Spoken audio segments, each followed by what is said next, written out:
Ok, Então, professor. tá bom? Pronto. Então, eu vou mudar o slide.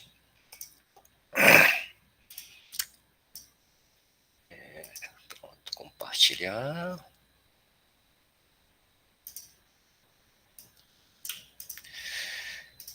Mudar para laser point. Tudo bem. Bem, pessoal, a turma mudou o slide? Tá no primeiro slide ainda, professor. Exato. Não, primeiro, exato. O sistema de gestão, né? Primeira parte, né? Então, Isso. avaliação geral e o esôfago, né? Tudo bem. Pois é, então, hoje a gente vai falar sobre avaliação geral e começar pelo esôfago, tá bom? Porque a segunda parte é o estômago e intestino, tá bom? Tudo bem. Pois é, então, roteiro. Primeira parte a gente vai abordar, tá bom? Recordar, né? Anatomia da parede abdominal. Depois a gente vai abordar sobre exame físico do abdômen, né? Depois, avaliação clínica da doença do sistema digestivo gastrointestinal, né? E depois a gente vai entrar na parte do esôfago, né? Propedêutico do esôfago, através do físico geral, né? E anamnese do esôfago, tudo bem? Então, anatomia parede abdominal, né? Limite superiormente delimitado entre quinta a sexta cátina costal. Então, esse é o limite superior do abdômen, né? Lateralmente, ser delimitado pelas linhas axilares médias, tá bom? Tanto do lado direito como esquerdo, né? E inferiormente delimitado a parte central pela sínfise púbica. E depois, mais lateral, tem o ligamento inguinal, né? Tá bom? E ao lado, lateralmente, tá bom? Inferior, né? Delimitado pela crista ilíaca. Então, esses são limites, tá bom? Abdômen superior, abdominal, né? Superior, lateral e inferior, tudo bem? Aí, para dividir topograficamente, né, a gente vai usar duas linhas verticais e horizontais, tá bom? Sendo que, para dividir em 9 regiões, tá bom? Sendo duas linhas verticais, né? Então, de cada lado, né? Vertical que passa entre metade da clavícula, vai descendo e passa pela metade da região ligamento inguinal, tá bom? E horizontalmente, delimitado pelo superiormente, né? A linha que passa paralelo à linha décima costeira, né? E também passa pelas cristas ilíacas. Aí, com isso, a gente consegue dividir em 9 regiões topográficas para avaliar, né? Bom, abdômen. Sendo que abdômen, né? Então, a gente vai dividir em 9 regiões topográficas, né? Então, pelas duas linhas verticais aqui, né? Que passa pela metade da clavícula, né? E passa inferiormente pela metade dos ligamentos inguinais aqui, né? Bilateralmente, né? E horizontalmente, a linha superior passa ao nível da décima costela, aqui, né? E inferiormente passa pela crista ilíaca. Aí, com isso, conseguimos dividir em 9 regiões topográficas. Então, sendo a primeira parte aqui, né? Chama-se hipocondrio direito, né? Epigástrio, hipocôndrio esquerdo, flanco direito, mesogástrio, flanco esquerdo, fossa ilíaca direita, hipogástrio e fossa ilíaca esquerda. Entendeu? Então, isso aqui é importante para referir a localização do sintoma, tipo, mais principalmente a dor, bom? Por exemplo, paciente com apendicite aguda, inicialmente começar pela dor ou desconforto epigástrico. No decorrer do tempo, a dor, o desconforto, localiza na fossa ilíaca direita, entendeu? Então, com esse termo aqui, a gente consegue referir as regiões anatômicas, né? Tudo bem. Então, exame físico do abdômen. Qualquer exame físico, primeiro começar pela inspeção, né? Depois partir para a palpação, percussão, e no final do exame físico, vai fazer a ausculta. Tudo bem? Então, abdômen inspeção, né? Para avaliar abdômen, paciente médico tem que em pé, né? Fica direito ao paciente, tá bom? E paciente, preferencialmente, fica deitado na cama, né? Dorsal, tá bom? Barriga para cima, né? Então, essa é a posição da inspeção. Então, o que vai ter que observar na parede abdominal? Então, isso aqui vai descendo do cima para baixo, né? Primeira parte vai estar com depressão epigástrica, né? Depois vai ver como é que está a linha mediana, cicatriz umbilical, vai descendo para a né? E sistema peloso, retrações subcostais, e também tem que observar na inspeção, né? Movimentos respiratórios, tá bom? Na inspiração, né? E às vezes consegue ver, paciente, se não for obeso, né? Pulsações na linha mediana, que é, sinal que está com aquela pulsação de aorta abdominal. Então, isso aqui a gente consegue ver mais nitidamente na paciente magro, tá bom? Essa pulsação, tá bom? Da aorta abdominal, da linha mediana. E o que tem que ser avaliado na inspeção? Primeira coisa, avaliar como é que está, ver se está com normal ou ver se está com uma alteração da forma da parede do abdômen, né? E ver se está com alteração da pele, pulsatilidade, tá bom? Que é dado pela posição da aorta abdominal, né? E você consegue observar também nos pacientes magros, movimentos peristálticos, tá bom? dados pelo movimento intestinal, né? Tudo bem. Então, alteração forma. Paciente que está com desnutrida, com caquexia, né? Paciente apresenta abdominal retraído generalizado. Agora, paciente com ascite, o que é ascite? Alguém sabe? Ascite. A gente vai ver na quarta parte, né? É líquido na cavidade peritoneal. Exato, tá bom? Acumulado, né? Então, quem tem ascite de volume médio até grande volume, né? Abdômen é globoso, tá bom? Agora, paciente obeso, pode abaulado em avental. Esse avental, a gente vai ver daqui um pouco na fotografia, né? Abdômen abaulado na parte abaixo do umbigo, tá bom? Pelo excesso de gordura, fica pendurado, tá bom? Então, abdômen abaulado em avental, né? É observado na paciente com obeso, né? E paciente com ascite, ao mesmo tempo, caquético, desnutrido. Então, paciente com desnutrido com ascite, né? Abdômen é batráquio. O que é batráquio? Alguém sabe? Batráquio. Esse termo, batráquio. Já vou explicar, tá bom? Então, e paciente que tem tumoração na parede, né, pode apresentar abdômen abaulado localizado. Vamos para um paciente com hérnia inguinal. Pode abaulamento ou na fossa ilíaca esquerda ou direita, tá bom? E depende da tumoração, entendeu? Então, esse aqui já viu, né? Abdômen abaulado em avental, que consegue ser observado paciente obeso, tá bom? Que acima do umbigo tem um pouco de gordura. Abaixo do umbigo já tem essa de gordura, começa a pendurar, entendeu? Começa a avental, né? E esse aqui é batráquio, abdômen batráquio, né? Paciente caquético, desnutrido com ascite, tá bom? Batráquio seria como se fosse, tá vendo aqui? Igual sapo, tá bom? Então, igual sapo chama batráquio, tudo bem? Esse termo aqui, né? E da pele, alterações. Se houver alteração, tem que você estar com cicatriz, né? De alguma cirurgia anterior, alguma trauma, queimadura, entendeu? Estrias, acontece muito depois da gravidez, né? Erupções, lesões e veias dilatadas. E consigo observar, a gente vai ver acho que na terceira parte, né? Paciente que tem uma hipertensão portal, tipo varizes, tá bom? Da veia da parede abdominal, né? E ver se tem algumas manchas na pele. Então, se houver, ver se tem algum tamanho, né? Localização, tá bom? Se está no hipocôndrio direito, tá bom? Aspecto, se está com flogose, tá bom? E origem, como eu disse, se foi uma cirurgia, alguma queimadura, entendeu? E estrias, se houver, tem que caracterizar a localização, né? Em qual parte do parede abdominal, né? E a coloração, sendo que no pós-parto, consegue observar aquela estria esbranquiçada, tá bom? Agora, paciente com doença, síndrome de Cushing, né? Tá bom? Essa doença, ou síndrome de Cushing, alguém sabe? É um síndrome ou doença causado pelo excesso de Corticóide, né? corticóide, tá bom? Corticóide, né? Tá bom? Que é fabricado em qual órgão que fabrica glicocorticoide? Adrenal. Tudo bem. Camada, córtex ou medula adrenal? Córtex. Córtex tem 3 camadas. Tem camada glomerular, camada fasciculada e camada reticulada.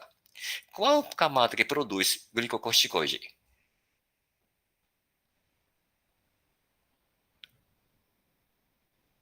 Vê se alguém estudou histologia. Camada glomerular, camada fasciculada, camada reticulada.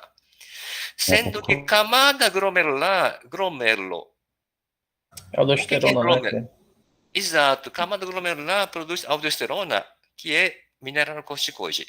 Então, glicocorticoide é fabricado na camada, principalmente na camada fasciculada, tá bom? E uma parte da camada reticulada, tá bom? Tudo bem. Então, se houver síndrome de Cushing, né, a gente consegue observar com a estria, né, de cor rosa purpúrea, tá bom? E se houver lesões, principal lesão que você observa na parede abdominal, aquela erupção, tá bom? Linear, tipo pela faixa, acontece pela infecção por vírus herpes zoster. Né?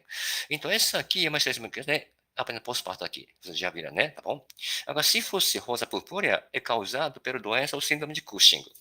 E essa aqui, infecção por herpes zoster, tá vendo aqui? Por que que esse vírus herpes zoster apresenta essa localização, essa topografia em faixa? Que atinge o dermátomo. Dermátomo.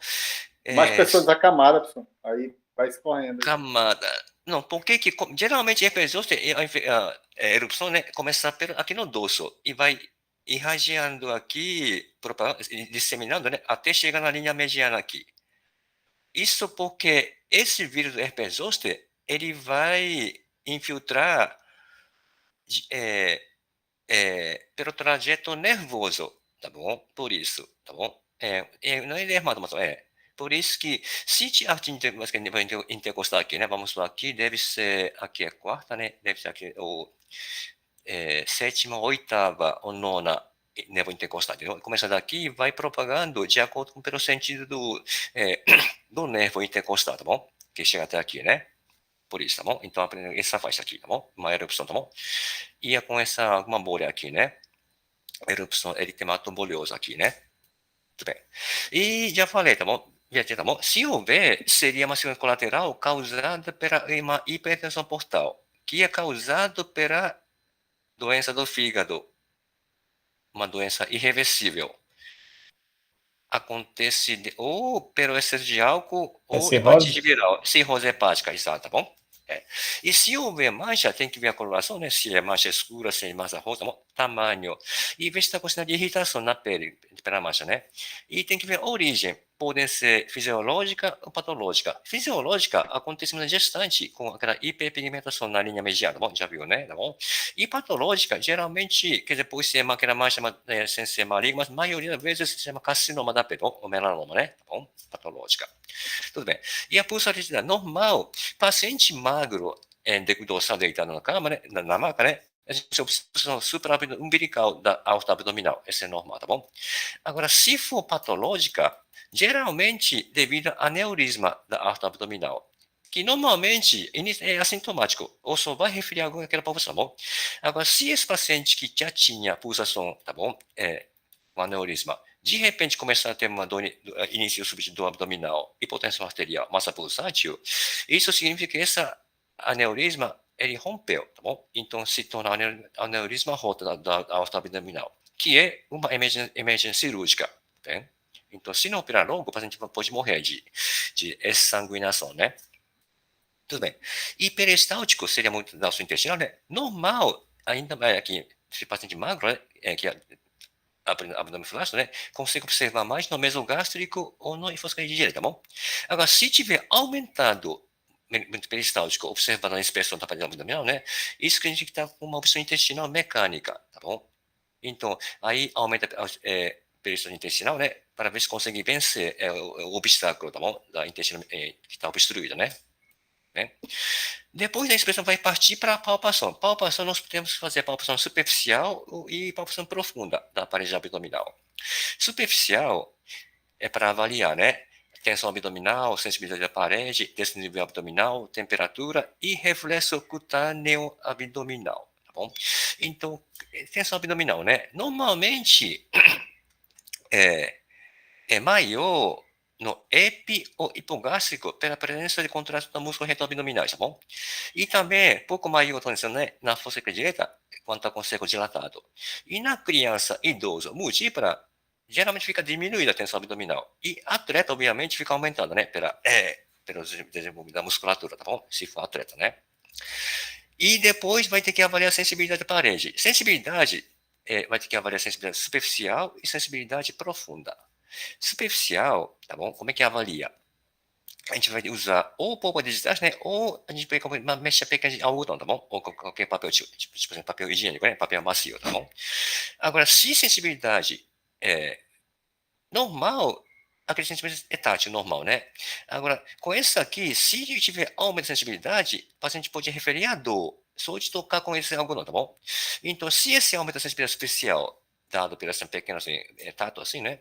Se for difuso, geralmente resultante da meningite aguda, pela infiltração da raiz nervosa do abdômen, né? Agora, se for aumento localizado, vamos o paciente com isso aqui, né? Sente normal, tá bom? Tato normal, né? De repente, quando chega na fossa direita, referir a alguma dor, tá bom? Só pelo esse tato assim, sutil, né? Tá bom? Então, se houver localizado, isso quer dizer que aquela região tem alguma coisa inflamada por baixo da parede abdominal. Então, seria reflexo viscerosensitivo, que é localizado tegmentar, né? Duplo inflamatório visceral, tá bom? Subjacente, tá bom? Então, se tem alguma coisa inflamado, tá bom? Então, se for direito, né? Mais comum acontece no paciente com apendicite aguda. Agora, se isso aqui acontecer no hipocondrio direito, pode ser resultante de uma colestite aguda, tá bom? Que é inflamação aguda da vesícula biliar, né? Tudo bem. Depois, profunda, seria mais para avaliar sinal de descompressão brusca. Quer dizer, paciente está com dor abdominal, né? A palpação refere a alguma dor. Agora, se você descomprimir bruscamente, a dor aumenta, tá bom? Então, seria dor essa semana, né? A descompressão súbita, né? E se acontecesse isso aqui na foto direita, chama sinal de Bloomberg, a gente vai ver na quinta parte do abdômen agudo, né? Que é indicativo, tá bom? Clinicamente, de apendicite aguda, tudo bem? Depois vai ter que avaliar desnível abdominal, tá bom? O que é desnível? Seria tipo aquela, tá bom? Abaulamento, tá bom? Tumoração, né? Tá bom? Aí, com isso aqui, apenas pelo exame físico a gente consegue distinguir, tá bom? Se a tumoração é no superficial, na textura, abaixo da pele, né? Na textura subcutânea, né? Ou dentro da parede muscular, ou na localização da intra ou retroperitoneal, tá bom? Apesar de que hoje em dia, mais fácil pedir um exame como tipo ultrassonografia, né? Mas, por exemplo, se você estiver num local remoto, tipo aldeia indígena, tá bom? Mas não tem nenhum exame. Aí você vai ter que diferenciar se é tumoração subcutânea, né? Ou profunda, tá bom? Ou na região intraperitoneal ou retroperitoneal, tá bom? Então, a gente consegue avaliar isso clinicamente, né? Através do exame físico, com manobra de Carnett com 2 T, né? Ou Smith-Base, tá bom? Nome em inglês, né? Então, você vai praticar isso aqui, acho que isso no mês de agosto, tá bom? Na prática, né? Como é essa Carnett? Carnett, o paciente está deitado na maca, né? Pedir para o paciente elevar a cabeça e o médico examinador se opor com a mão na frente do paciente. Bom, então, com isso aqui, o paciente começa a dar contração no músculo abdominal, né? E Smith Bate, aí pede para o paciente levantar as pernas estendidas, tá bom? Para poder contrair a musculatura abdominal. Fazendo essa manobra, se a tumoração desaparecer porque o músculo contraiu, né? Então, a localização é profunda na região intra ou retroperitoneal, tá bom? Sendo que retroperitoneal nunca ultrapassa a linha mediana. Agora, intra pode ultrapassar a linha mediana. Né? Por que essa aqui não ultrapassa a linha mediana? Então, tumoração retroperitoniana não ultrapassa a linha mediana. Por que não ultrapassa a linha mediana? Alguém sabe? Porque na região retroperitoneal tem coluna, exato, coluna vertebral e aorta, entendeu? Por isso que nunca ultrapassa. Agora, se for tumoração intraperitoneal, pode ultrapassar, porque não tem nenhuma barreira, tá bom? Para poder ultrapassar a linha mediana, né? Agora, fazendo essa manobra aqui, contração do músculo abdominal, né? Se a tumoração permanecer palpável, imóvel, tá bom? Então, quer dizer que tumoração está superficialmente a musculatura abdominal. Então, tumoração está na camada subcutânea, né? Agora, se a tumoração permanecer, virar fixo, tá bom? Porque está dentro da musculatura, tá bom? Aqui está contraída, né? Então, se a tumoração permanecer, se ficou fixa, né? Seria a tumoração está dentro da musculatura abdominal, que está contraída, tá bem? Depois vai ter que observar a temperatura da parede abdominal, da pele, né? Se tiver aumento da temperatura da alguma região localizada, quer dizer que tem alguma inflamação, tá bom? No local, tá bom? Ao redor, né? Tá bom? E no final vai ter que avaliar reflexo cutâneo abdominal, tá bom? Entendeu? Então, essa aqui, como é que faz? Ou pode fazer com caneta ou qualquer assim material pontiagudo, né? Para poder avaliar esse reflexo cutâneo abdominal, né? No andar superior, médio, inferior, lado virado esquerdo, direito, né? Sendo que resposta normal, com esse estímulo, com o material pontiagudo, né? Normal é a contração muscular, tá bom? Daquela região do abdominal, né? Agora, se não tiver contração muscular normal, na ausência, porque já estava contraída, tá bom? Previamente, né? Tá bom? Então, se tiver normal, aprenda a contração muscular, tá bom? Com esse estímulo, tá bom? Com o material pontiagudo, né? Se não tiver resposta, tá bom? Porque já estava contraída previamente, né? A gente chama de reflexo de visceromotor, tá bom? Né? Depois, no final, a pausa profunda vai ter esse problema, tá bom? Esse interabdominal profundo, né? Começar pelo estômago, né? A gente consegue avaliar, palpa, né? Grande curvatura do estômago, antropilórico, né? Aí depois, ilo terminal, coluna ascendente, transverso descendente, coluna sigmoide, tá bom? Depois, Vê se consegue palpar a borda anterior, tá bom?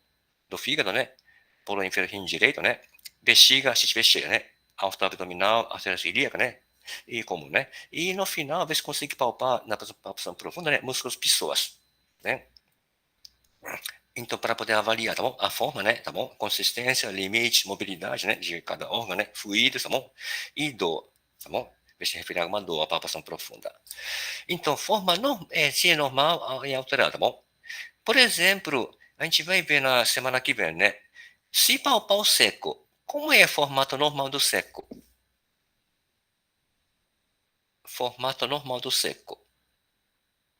Seria a forma de pera, fruta, invertida, tá bom? Tá bom? E a consistência, tá bom? Se é mole, se é dura, se é pedra, igual a pedra, né? Limite, tá bom? Esse tamanho, né? Região do abdômen, né? E a borda, tá bom? Se é precisa ou não precisa, tá bom? Imprecisa, né? Imobilidade depende, a respiração, né? Postural e manual, tá bom? Sendo que todo órgão supraabdominal, acima do umbigo, apresenta mobilidade respiratória. Quer dizer, acontece mais no fígado, baço, né? Cada momento inspiratório, diafragma contrai e desce, né?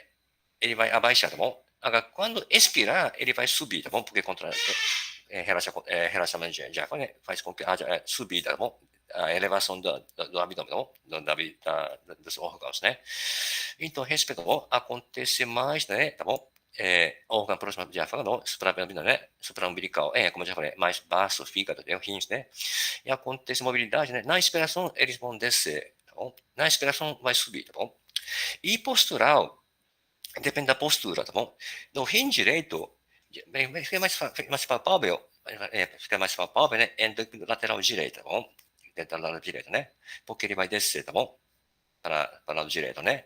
E também, agora, se tiver aquele órgão móvel, tipo assim, órgão intestino delgado, colon sigmoide, transverso, tá bom? Órgão móvel, né? Posturalmente, né? Agora, se tiver imobilidade postural, isso é devido a ou alguma inflamação que dá fibrose, né? Ou uma neoplasia aderida, tá bom? Aos planos adjacentes. Né? E manual, manualmente, né? Tá bom? Acontece mais no órgão que começa. O meso, aquele raiz, tá bom? Mais do intestino, né? Que contém vaso sanguíneo e vaso linfático, tá bom? Sendo que, depende do meso. Se for meso curto, a primeira mobilidade manual, sim, tá limitada, tá bom? Agora, se for meso longo, né? Na maior mobilidade. Meso curto, né? Depois do estômago, hilo terminal, seca, coluna sigmoide, tá bom? Meso curto. Agora, meso longo, que é mais, assim, mais longo, né? Tá bom? Que contém mais intestino delgado e coluna transverso. Então, meso curto, o movimento é mais limitado, tá bom? Agora, com meso longo, né? Dá maior mobilidade manual, tá bom? E mais uma vez, se esse órgão com mobilidade manual se apresentar imóvel, né? Porque está fixado, tá bom? Ao lado, né? Por fibrose ou pela inflamação ou neoplasia, geralmente maligna. Tudo bem? E ruído seria mais acontece na palpação do intestino, tá bom? Pode ser espontâneo ou provocado pela palpação, tá bom? Sendo que no intestino, da questão grave, né? Isso é devido à passagem de gás na intestinal, na palpação, tá bom? Vamos ver se ordenhando o intestino para, tá bom? Enviar gases, né? Tudo bem? E a percussão depois, tá bom? Na percussão, no abdômen, a gente consegue ouvir dois sons fundamentais, som timpânico, né, ou som maciço.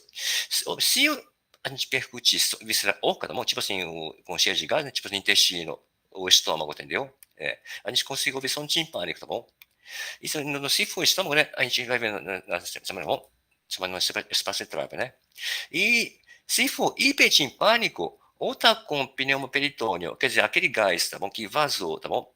Pela qualquer lesão do gás intestinal, né? Então, o vazou ou está na cavidade peritoneal. O meteorismo seria aquele cheio de gás no intestino, tá bom?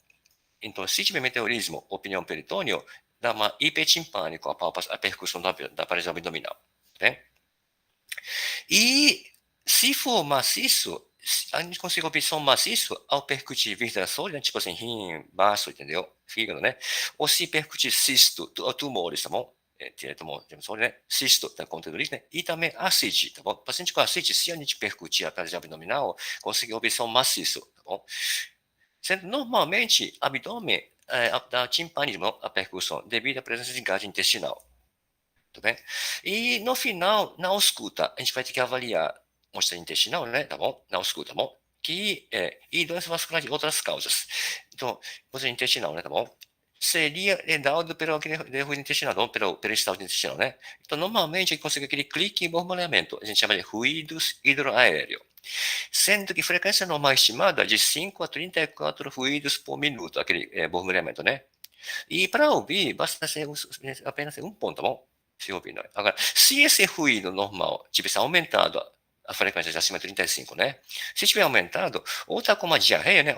Aumentar, fica com intestino acelerado, né? Ou está na fase inicial da opção intestinal. Então, fase inicial aumenta para ver se consegue vencer aquele obstáculo do intestino obstruído, né? Agora, se tiver diminuído ou ausente durante 2 minutos de ausculta, isso quer dizer que o intestino está paralisado. Ou, chama ilioparalítico, né? Acontece mais aqui quando está com peritonite. Seria a inflamação do peritônio. Ou então na fase tardia, tá bom? O intestino fica diminuído, ausente. Porque na fase tardia, começa a dar aquela isquemia, né? Aí o intestino, tá bom? Não consegue mais funcionar. Aí fica paralisado, tá bom? Na fase tardia da opção intestinal. E doença vascular de outras causas, tá bom? Sendo que a gente conseguiu ouvir, chama zumbido venoso, né? Tá bom? Seria aumento da segunda colateral portosistêmica, tá bom? Acontece na cirrose hepática, né? Então, daqueles ruídos sussurrantes, tá bom? Que é uma coisa rara. E atrito, a gente conseguiu ouvir, mais no hipocondrio direito, né? Quando tem inflamação superficial do peritoneal do órgão, tipo tumor hepático, tá bom? Também conseguiu ouvir ruído tipo, rasgante, também raro. E se o paciente for gestante, a gente conseguiu ouvir no baixo ventre, né? Batimento cardiofetais, tá bem? Bem, então vamos partir para a avaliação clínica da doença gastrointestinal, sendo que doença gastrointestinal, sintomas mais comuns são náusea e vômito, né, dor abdominal, perda de peso, sangramento gastrointestinal, diarreia e constipação intestinal. Né? Sendo que náusea e vômito, pode ter causa no sistema nervoso central, né, como cefaleia, alteração do quadro mental, tá bom? Alteração da função neuromuscular, alteração do ouvido interno, que é labirintite, né? E também pode ser causado pelo estresse emocional, que dá essa náusea e vômito. E também no digestivo, se tiver vômito, né, tem que prescrever se está com dor abdominal, diarreia, constipação intestinal, sangramento e perda de peso, tá bom? Sintoma associado, né? Agora, dor abdominal, eu vou discutir isso em detalhe na quinta parte, tá bom? Do sistema digestivo, que é abdômen agudo, né? E a perda de peso, tá bom? Perda de peso, pela definição, é perda contínua, né, acima de 5% do peso original, tá bom? Isso é a explicação, porque se o paciente tiver com anorexia nervosa, assim, né, tá bom? O paciente tenta não comer para emagrecer, começa a perder o peso, mas então perda de peso seria, se for patologia, né, acima de 5% da peso original, vamos supor, a pessoa pesava 100 quilos, tá bom? Se começar a perder sem explicação mais de 5 quilos, tá bom? Seria perda de peso patológica. Que acontece mais no idoso, né, com doença maligna ou paciente tiver um inflamatório crônico, tipo assim, doença inflamatória intestinal, tá bom? E também pode apresentar no jovem, como já falei, não, uma anorexia nervosa, distúrbio alimentar, né? E idoso, devido à depressão ou demência, tá bom? Pela demência, pela senilidade, né? Idoso, né? E sangramento, nós temos vários tipos de sangramento, quer dizer, manifestação, né? Para exterior, né? Temos hematêmese, né? Melena, hematoquesia, enterorragia e sangue oculto, tá bom? O que é hematêmese? Hematêmese seria aquele vômito de sangue, tá bom? Tá bom? Pode ser de cor vermelha ou escura, tá bom? Então, hematêmese, o paciente está vomitando sangue, tá bom? Agora, do sistema respiratório, né? Como é que chama o paciente que está tossindo sangue? Vê se alguém está lembrado do terceiro semestre. Hemoptise? Exato. Hemoptise, o paciente está tossindo sangue. Então, hematêmese, o paciente está vomitando, tá bom? Então, origem, hemoptise do traqueobronquica, né? Hematêmese, origem do esôfago e estômago, tá bom? Está vomitando. E a melena, hematoquesia, enterorragia, seria sangramento digestivo baixo, tá bom? Manifestado, eliminado junto com a matéria fecal, né? Através do ânus, tá bom? Sendo que melena, essa aqui, melena de cor igual ao carvão, bem preta, né? E essa aqui é odor muito, muito forte, tá bom? Além do normal. Então, essa aqui acontece mais que quando tem sangramento no digestivo alto, pois do esôfago, estômago ou intestino delgado. E por que dá essa cor? Por que dá essa cor? Porque hemoglobina na descida, ele é metabolizado, entendeu? Para dessa cor aqui. Então, essa aqui, melhor, né? Demonstra sangrando nessa cor aqui, né? De origem mais alta do estômago ou intestino delgado, tá bom? Agora, se for origem do intestino grosso, ou da hematoquesia, né? Hematoquesia ou enterorragia, tá bom? Então, hematoquesia seria uma mistura de fezes normal com sangue no meio aqui, né? Tá bom? E enterorragia é praticamente só sangue, tá bom? Mas esse aqui acontece sangramento no intestino grosso, tá bom? Porque se for delgado, dá mais essa aqui, melena, tá bom? Porque hemoglobina sofre alguma digestão, tá bom? No intestino, né? Agora, esse aqui no intestino grosso também seria o intestino grosso. Qual a função principal do intestino grosso? Ou então delgado. Qual a função principal do intestino delgado? Qual a função principal? Delgado é absorver os nutrientes, né? Exato, digestão e Macromoléculas. absorção de nutrientes, né? Exato. E o grosso? É líquido, né? Água. Transportar material fecal ao mesmo tempo com absorção de água, né? Entendeu? Então, se sangramento fosse no intestino grosso, como não tem mais enzima digestiva, entendeu? Então, só vai absorver líquido, né? Então, se continua vermelho, tá bom? Agora, se sangramento fosse do intestino delgado, então, né? Sofre digestão, tá bom? Pela enzima digestiva no intestino delgado, né? Bem, e com diarreia constipação, tem que ver, investigar as fezes, tem que perguntar, entendeu? A consistência, né? Se é duro, se é mole, se é líquido, se é líquido, passou, né? Coloração, ver se está com normal ou aquela cor igual a merenda, tá bom? Essa é a esclarecer, né? Ver se está com muco, sangue, gorduras, parasitas visíveis, principalmente ascas e lubricose, né? E odor, assim, além do normal, entendeu? Claro que não é cheiro, mas tá bom? Frequência de evacuação, né? Tá bom? E ver se continua associada com dor abdominal, perda de peso, sangramento, entendeu? Nas fezes, né? E paciente com diarreia, a gente vai ter que diferenciar clinicamente, né, se é do intestino delgado ou intestino grosso, a origem, né? Sendo que já falei, tá bom? Entendeu, né? Intestino delgado, função principal é absorver, digestão e absorção de nutrientes, tá bom? E grosso, absorção de água e transporte de material fecal, né? Aí, com isso, se a diarreia for de origem de intestino delgado, né? Causa principal, doença celíaca, né? Tá bom? Deficiência enzimática, tá bom? E toxina bacteriana. O que é doença celíaca? Alguém sabe? É do glúten, né? Intolerância ao glúten. Exato, glúten, tá bom? Induzir, né? Tá bom? Que dá atrofia do intestino delgado, né? Tá bom?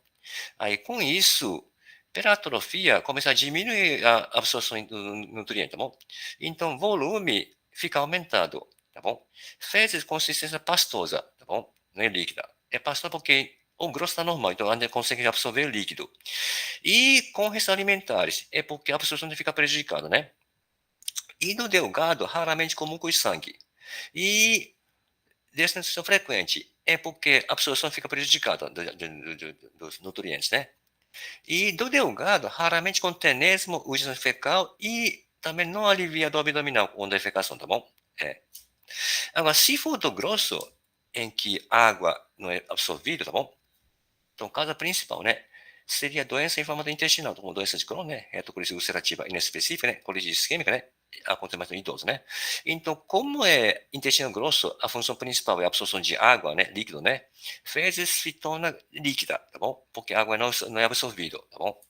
Pelo intestino, né? É patológica, né? Agora, como o intestino delgado está normal, ainda mantém a absorção de nutrientes, entendeu? Então, raramente com restos alimentares. E no grosso pode sair com muco e sangue e raramente com desnutrição. É porque o que está prejudicado é a absorção de água. O nutriente já foi absorvido no intestino delgado, tá bom? E no grosso, pode ser com aquele tenesmo, tá bom? Tipo aquela cólica, tá bom?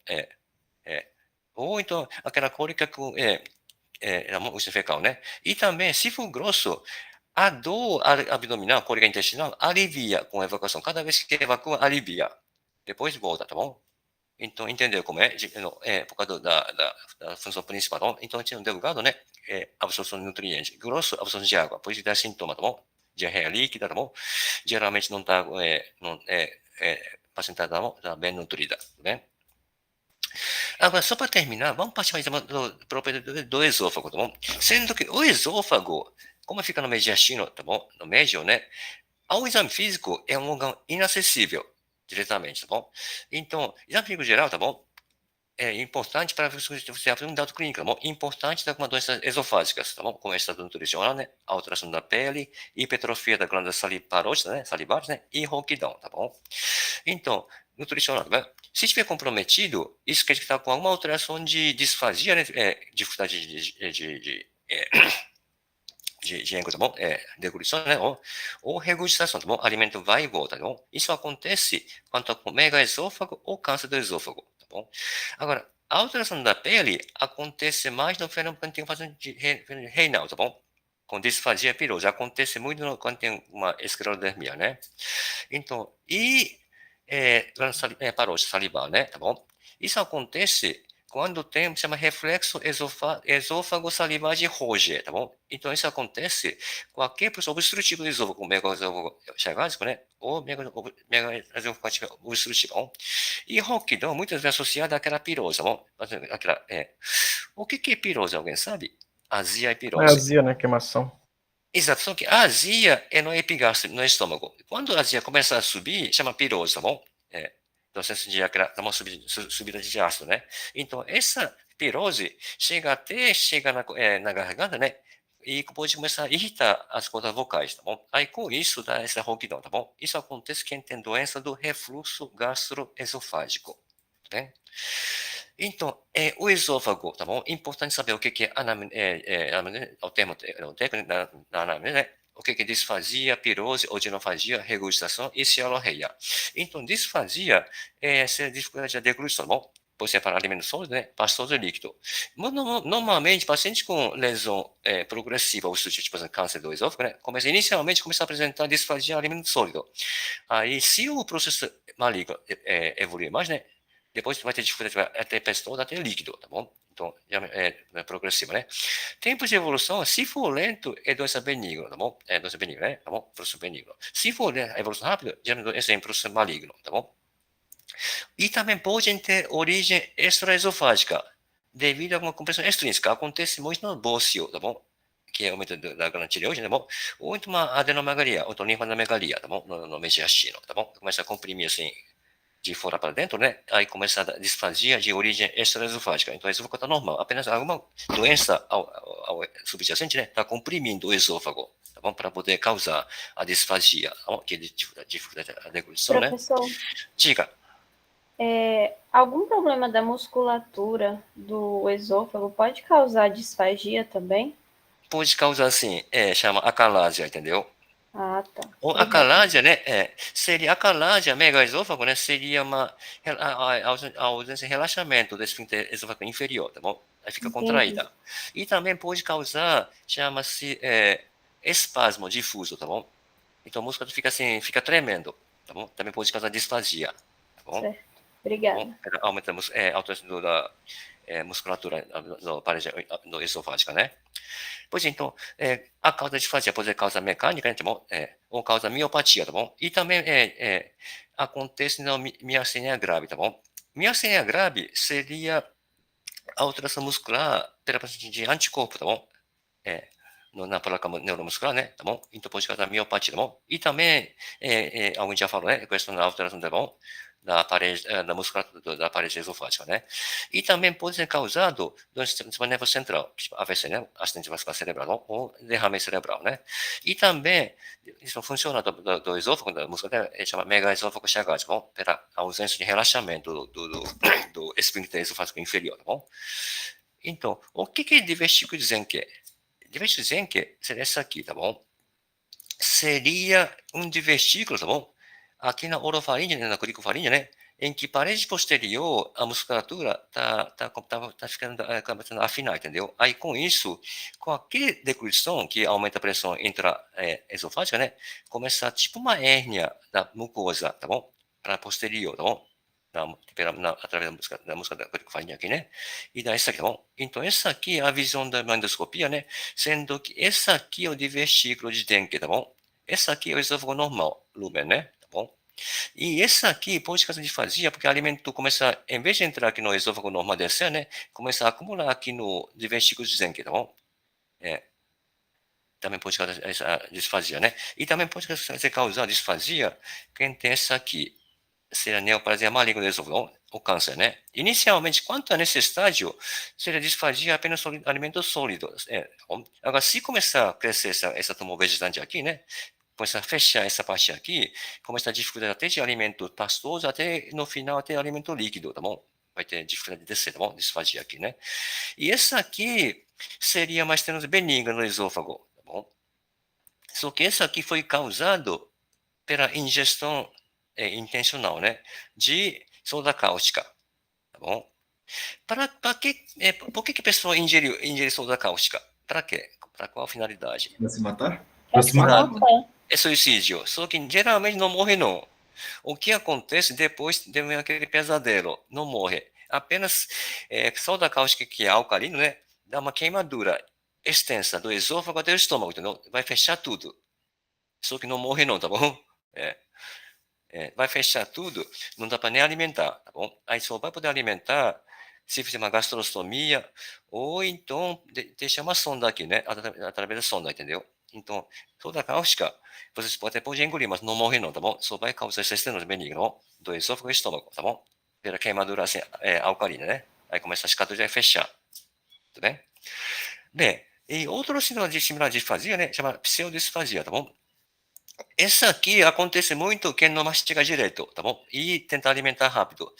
Com deglutição de alimento mal mastigado. Vamos supor, se você vai tentar comer um churrasco, tá bom? De maneira rápida, sem mastigar. Então, como não está bem mastigado, vai ter alguma dificuldade, tá bom? Chama pseudodisfagia. E essa globus histéricos, tá bom? Faringeu, né? Seria a sensação de bola, tá bom? Não, como se alguma coisa entrar lá, tá bom? Que pode ser, maioria das vezes, chama psicossomática, tá bom? Não tem doença, tá bom? Ou também pode apresentar isso aqui quando tem doença do refluxo gastroesofágico, né? Globos, tá bom? Mas geralmente isso aqui, tá bom? É de causa psicossomática, só para chamar a atenção dos outros, né? Tá bom? E segundo, o que é pirose? Então, azia, queimação estomacal, né? Então, pirose é queimação retroexternal, tá bom? Junto à sensação de refluxo ascendente, alguma coisa vem subindo, ácido queimado, né? Isso acontece principalmente no paciente com doença do refluxo gastroesofágico, que pirose piora quando se come alimento gorduroso, né? Quando ingere bebida alcoólica, fruta cíclica, tá bom? Por que piora? Gordura, álcool e coisa ácida. Porque alimentando uma dessas aqui, o esfíncter esofágico inferior relaxa, entendeu? Então, relaxando o esfíncter esofágico inferior, obviamente, aumenta a pirose, né? E paciente se deitar no degrau dorsal. Obviamente, se o paciente ficar sem pé, não tem como subir pela gravidade, tá bom, da Terra, né? Agora, se esse paciente deitar, obviamente vai ter facilidade de subir, entendeu? No degrau dorsal, né? Entendeu? Então, piora com o alimento, se deitar, tá bom?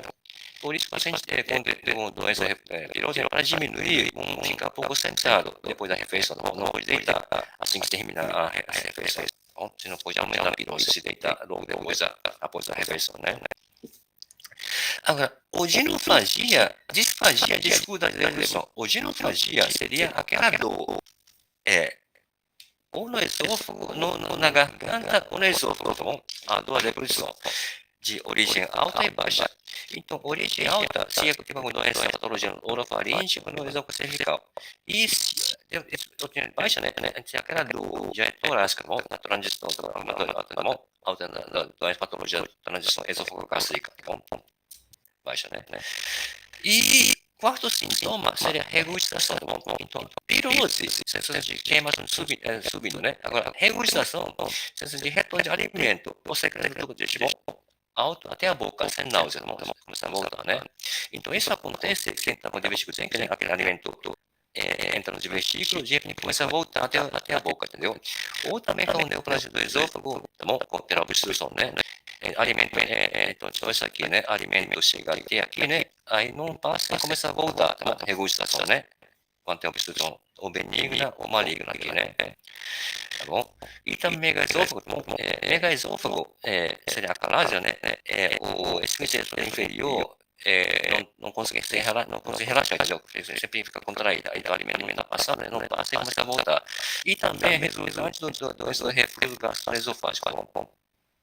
Então, quem tem regurgitação junto com pirose seria fator de risco para irritação da corda vocálica, tá bom? Ok, então, e também pode até aspirar, entendeu? Entra na traqueia, pode causar broncoaspiração, até pneumonia aspirativa, tá bom? Pelo material regurgitado, né? Que entra na traqueia, tá bom? E se a Professor, diga. só uma dúvida, qual seria a diferença da regurgitação e do vômito em si? Olha, vômito geralmente tem náusea, tá bom? Regurgitação não tem náusea, entendeu? Certo. Seria isso, tá bom? Só que, geralmente, regurgitação, o paciente não chega a vomitar. Consegue até a boca, mas geralmente chega até a boca, né? Para poder engolir de novo, entendeu? Regurgitação. Vômito, acaba vomitando para fora da boca, né? Entendeu? Por exemplo, eu não sei onde você tem a fazenda. O boi, a vaca, todo o tempo fica mastigando. Sim. Mesmo no curral, fica mastigando, né? Porque no curral não tem alimento, não tem o capim. Mas toda vez está mastigando. Porque para aumentar a digestão e absorção, né? O boi e a vaca, ele engole, né? Ele regurgita para a boca, para mastigar de novo, para poder engolir, entendeu? Então vai e volta, vai e volta. Para poder aproveitar o máximo de alimento, nutrientes, tá bom? Que é capim, né? Então, regurgitação seria assim, chega até a boca, não chega assim, esterilizar, entendeu? Consegue deglutir. Agora, vômito, se é processo assim, involuntário, né? Acaba vomitando para fora, entendeu? Vômito, né? Tudo bem? É só para terminar. Então, o que é cialorreia? Cialorreia, vocês estão produzindo maior de saliva, tá bom? Secretário da glândula farótica, né? Principalmente, ele é também glândula submandibular e sublingual, tá bom? Então, isso acontece quando tem qualquer obstrução do esôfago, tá bom? Quando a obstrução começa a salivar, né? Através do chama reflexo, esôfago, salivagem e foge, tá bom? Que dá começar a aumentar a saliva e começa a hipertrofia da glândula farótica, que é mais visível, tá bom? Bem, pessoal, então, a aula de hoje foi essa, tá bom? Alguém tem alguma pergunta, algum comentário? Professor, eu fiquei com uma dúvida. Naquele slide que o Laís também falou sobre regurgitação, essa diferenciação de regurgitação e vômito teria alguma relação também se o alimento chegou no estômago ou não? Por exemplo, nesse caso aí do divertículo dizem, neoplasiasma, megaesôfago e tipo, não chegou no estômago ainda, né? Teria alguma relação com isso? Essa diferenciação de regurgitação e vômito ou não? Olha, a origem não tem muita relação, pode chegar no estômago, então, até o esôfago, né? Então, a regurgitação, pela definição, retorna até a boca, sem náusea. Agora, vômito chega até a boca e acaba, assim, eliminado pela boca, né? Assim, de maneira involuntária, entendeu? Entendi, professor. Então tem a ver mais com essa saída mesmo, né? Então, vamos fazer então com isso aqui, né? Alimento está passando. Se o alimento acumular aqui, de repente voltar além da boca para fora, é vômito. Se chega até a boca e conseguir segurar, seria regurgitação, entendeu? Então, vômito seria alimento que chega até a boca e acaba sendo esterilizado para fora, para o meio ambiente, tá bom? Seria vômito. Agora, se não chega até a boca, não chega a ser vômito, será regurgitação, tá bom? Só uma dúvida, tem algum caso de algum problema no estômago que pode causar esse tipo de regurgitação sem vômito ou não, só todos com vômito, que volta do estômago? Regurgitação com vômito? Sem vômito, no caso. Um alimento foi para o estômago, mas voltou. Ele regurgitou, mas ele não chegou a vomitar. Tem algum caso que acontece isso ou não? É mais como um vômito mesmo, se volta do estômago? Acontece muito. Se fosse na vaca, é normal, entendeu? Fisiológico normal. E também, com certeza, tu não deve ter sentido. Alimento mal mastigado, de repente, volta até a boca. Nunca sentiu, não? Não que eu me recorde. Não, de repente volta algum alimento. Não toda, mas uma parte do alimento pode voltar até a boca, tá bom? E se voltar, acaba engolindo de novo, né? Entendi. Tá bom? Então seria isso a diferença. Vômito, se é maneira involuntária, que acaba chegando até eliminando para o meio ambiente, tá bom? Agora, regurgitação chega até a boca, não chega a sair para fora, né? Entendi, professor. Obrigado. Bom, tá. Bom, então, se não tiver nenhuma pergunta, vamos encerrar a atividade de hoje. Aí, semana